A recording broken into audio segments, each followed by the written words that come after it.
Hola chicos, ¿qué tal están? La verdad es que yo ya me encuentro mucho mejor de mi coronavirus. Este es el último video que nos faltaba, pero por una u otra razón no se los he podido estar subiendo. Pero bueno, vamos a comenzar. Espero que le pongan mucha atención, más que a mi cabello, por favor. Pero bueno, comencemos con el principio de la conservación de la energía. Básicamente, en todo lo que tiene que ver en conservación de la energía, vamos a estar hablando de presiones, temperaturas, volúmenes y además de propiedades que tienen algunos gases. En este caso, comenzamos con qué es la termodinámica, y como aquí dice, es la rama de la física que se encarga del estudio de la transformación del calor en energía y también de la energía en calor. Entonces, en este caso, podrían ponerle transformación del calor en trabajo o viceversa. Pero bueno, vámonos con un sistema termodinámico. Un sistema termodinámico es aquella materia que se aísla. ¿Qué significa que se aísla? Que se quita de un medio y se pone, es como nosotros. En este momento tenemos que estar aislados por la cuarentena, o sea, encerrados. Lo mismo es un sistema termodinámico. Es cuando la materia se aísla para poder cambiar sus propiedades. Y pues justamente no solo cambiar sus propiedades, sino también poder estudiar las características que tiene. Ahora, vamos con gases y sus leyes. Miren, dentro de gases y sus leyes, la verdad es que hay varias fórmulas, pero sobre todo, recuerden que en el examen de Comipems no nos van a preguntar tanto ejercicios. Yo se los voy a poner por si las moscas, pero ejercicios de esto es muy poco probable que pongan. Lo más probable que pongan es que te lleguen a preguntar, disculpa, ¿qué es un gas ideal? Y buscas en tus opciones qué es un gas ideal. O si yo tengo un volumen constante, ¿cuál de las siguientes leyes tengo que utilizar? Por lo tanto, recuerden que lo más importante por aprender es todo lo teórico. Digo, obviamente las fórmulas también forman parte de lo teórico, y lo práctico pues es saber aplicar esas fórmulas, pero sobre todo, chicos, teórico. Pero bueno, vámonos con gases y sus leyes. ¿Qué es un gas ideal? Es justamente aquel donde se piensa que sus fuerzas de atracción son nulas.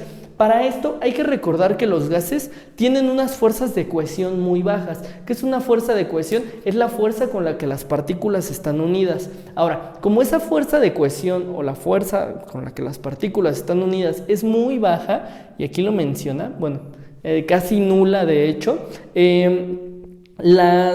estas partículas tienden a separarse. Entonces, el gas ideal es aquel donde sus fuerzas de atracción son nulas. Muy importante, recuerden, en la vida real, las fuerzas de atracción de un gas no es nulo, no es de cero. Sí existe, pero es muy chiquito. Obviamente, para poder estudiarlo y para poder hacer más fácil toda la situación, un gas ideal es aquel que tiene fuerzas de atracción nula. Es como cuando yo les decía, chicos, recuerden que la gravedad vale 9.81, pero para su facilidad, digamos que vale 10. Lo mismo aquí. Es muy pequeño, pero para su facilidad, ellos van a decir que las fuerzas de atracción son nulas. Entonces, si viene, ¿cuál de las siguientes opciones es un gas ideal? Aquel que sus fuerzas de cohesión o de atracción sean nulas. Ahora, tenemos todas estas leyes, comenzando con la ley de Boyle, así se pronuncia, ley de Boyle. Bueno, aquí esta la vamos a utilizar cuando la temperatura sea constante. En su apunte necesito que no solamente pongan la T, sino temperatura constante. Se utiliza cuando la temperatura es constante, y aquí tendríamos la fórmula. Presión 1, volumen 1 es igual a presión 2, volumen 2, muy sencilla.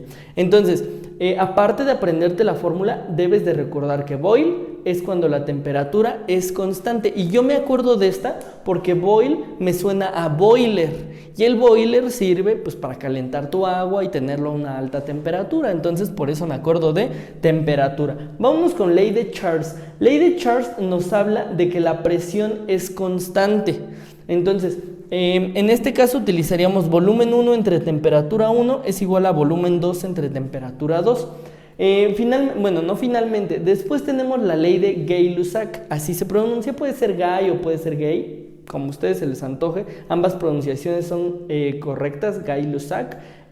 Aquí la vamos a utilizar cuando el volumen sea constante. No me vayan a poner que velocidad, es volumen. Y entonces en este caso vamos a utilizar presión 1 entre temperatura 1 presión 2 entre temperatura 2. Ahora, vamos a tener la ley general del estado gaseoso. Bueno, teóricamente, ¿cuándo utilizamos la ley general del estado gaseoso?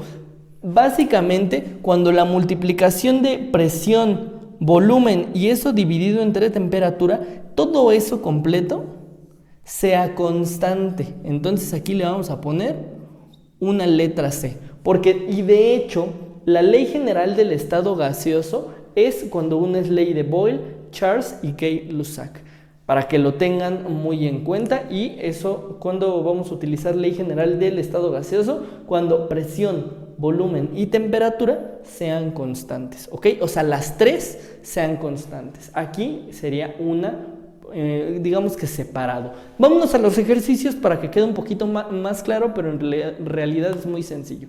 Un gas a presión constante ocupa 40 centímetros cúbicos a una temperatura de 50 grados centígrados. ¿Qué volumen ocupará a una temperatura de 80 grados centígrados? Primero que nada, y eso se lo deben de aprender, todos los ejercicios que tengan que ver con temperatura de gases se hacen con grados Kelvin. Por lo tanto, mi temperatura 1 en este caso es de 50 grados centígrados, pues eso le tienes que sumar 273 y recuerda que eso sirve para convertir a grados Kelvin, por lo cual esto nos daría 323. Vámonos con la de 80 grados, que sería mi temperatura 2, le vamos a sumar 273 y nos daría 353. No hay que olvidar por ahí que tenemos el dato de la presión. Nos dice que tenemos una presión constante. Un gas a presión constante ocupa, perdónenme, no es una presión, más bien dice que un gas tiene presión constante y ocupa 40 centímetros cúbicos. Eso significa volumen. Recuerden que el volumen siempre está en centímetros cúbicos, metros cúbicos. Por lo tanto, tendríamos aquí 40 centímetros cúbicos. Entonces, un dato importante que ellos nos dan es que tenemos una presión constante. Si ustedes se regresan a esta parte, verán que la de Charles es aquella que tiene presión constante y vamos a poner esa fórmula, que sería V1 entre T1, o sea, volumen 1 entre temperatura 1, obviamente va a ser igual a volumen 2 sobre temperatura 2. No hay mucho que aprender. Si hacemos el despeje de esto, si se dan cuenta, dice ¿cuál es el volumen que ocupará una temperatura de 80? O sea, necesitamos volumen 2. La temperatura 2 está dividiendo, va a pasar acá multiplicando y quedaría de la siguiente forma. Volumen 2 va a ser igual a el T2 multiplicando, temperatura 2, multiplicando al volumen 1. ¿Y quién está en la parte de abajo? Está el T1. Espero que les sea muy sencillo ya a este punto del curso despejar. Recuerden que esto no solo lo aprendimos en física, lo aprendimos desde que estábamos en nuestras clases de álgebra. Entonces tenemos temperatura 2. La temperatura 2 en este caso ya la tenemos, que es de 253. Luego de aquí, esto hay que multiplicarlo por el volumen 1, que nuestro volumen 1 es de 40. Y eso hay que dividirlo entre la temperatura 1, que la temperatura 1 es de 323. Si nosotros hacemos todas estas operaciones,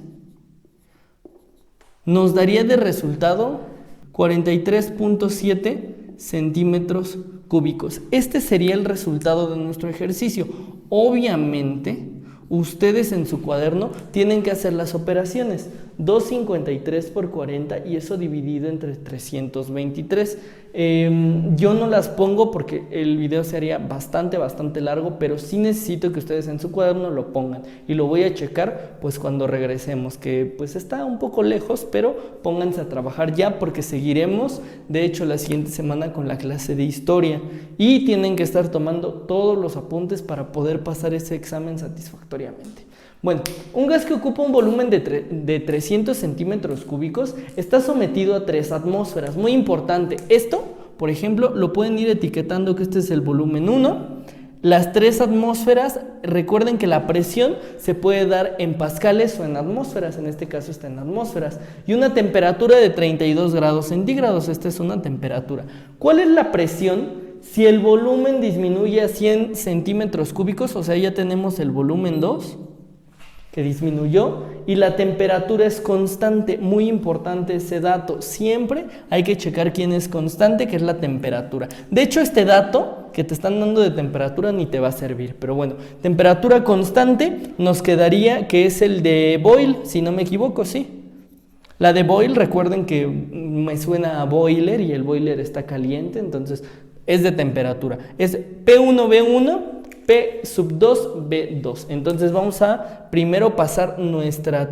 Les diría que pasemos esta a Kelvin, pero no es necesario porque vean, no hay temperaturas, es presión, volumen, presión, volumen. Así que no vamos a cambiar nada. Como les digo, este dato que voy a tachar en este momento, nada más es para confundirte.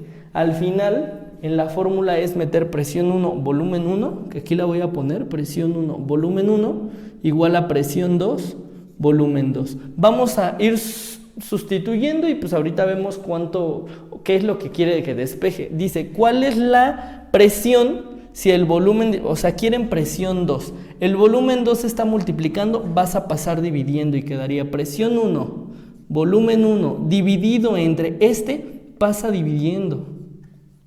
Esa va a ser tu presión 2. Entonces, vamos a poner que la presión 2 es sustituir P1V1. Mi presión 1 es de 3 atmósferas y eso debe de estar multiplicado por volumen 1. El volumen 1 es de 300 porque es el primer dato que nos dan y disminuye a 100, que es el volumen 2. Yo les recomiendo que quiten un 0 de arriba con un 0 de abajo, un 0 de arriba con un 0 de abajo, y al final solamente es 3 por 3, 9, y 9 entre 1, 9, y recuerden que la presión se da en atmósferas, que puede ser ATM o escríbanle atmósferas completo. Estamos a punto de acabar el bloque 3 y nos dice lo siguiente, ley 0 de la termodinámica. El equilibrio térmico, bueno, básicamente... la ley 0 de la termodinámica, y ahí lo podrán leer, pero me gusta más explicarlo de esta forma. Es cuando tenemos dos sistemas. ¿Qué pueden ser dos sistemas? Por ejemplo, agua y una taza. Ahora, la taza, digamos que está fría, pero el agua que le viertes a la taza está caliente. ¿Qué va a comenzar a pasar? Bueno, esa agua caliente comienza a transferir su temperatura a la taza. O sea, el calor lo comienza a transferir. Y entonces, digamos que esta es la temperatura del agua, de la taza. Entonces van a comenzar el agua a bajar poco a poco, y el otro a subir, a subir, a subir. Va a haber un momento donde lleguen a las mismas temperaturas. O sea, podría ser la temperatura ambiente, y de ahí ya no se van a mover. A eso se le llama el equilibrio térmico, que aquí escribí. Y bueno, ahí dice, el equilibrio térmico en dos sistemas ocurre cuando la transferencia de calor en ambos es de 0. Básicamente, ley 0 de la termodinámica, cuando llegan a su punto de equilibrio y ya no hay transferencia de energía. Bueno, la primera ley se las podría dar, que es un chorotote, pero básicamente hay que recordar en la primera ley el principio de la conservación de la energía, el cual enuncia que la energía no se crea ni se destruye, solo se transforma. Y bueno, dentro de esto tenemos varios términos que aprender, y recuerden, la parte esencial de física van a ser los términos. Por ejemplo, ¿qué es adiabático? Significa que no hay ningún flujo de calor, a diferencia de diatérmico, es prácticamente lo contrario, sí existe flujo de calor. Ahora, ¿y qué es flujo de calor? Por ejemplo, no hay flujo de calor, es cuando estamos en un equilibrio térmico. Por ejemplo, pides un agua al tiempo.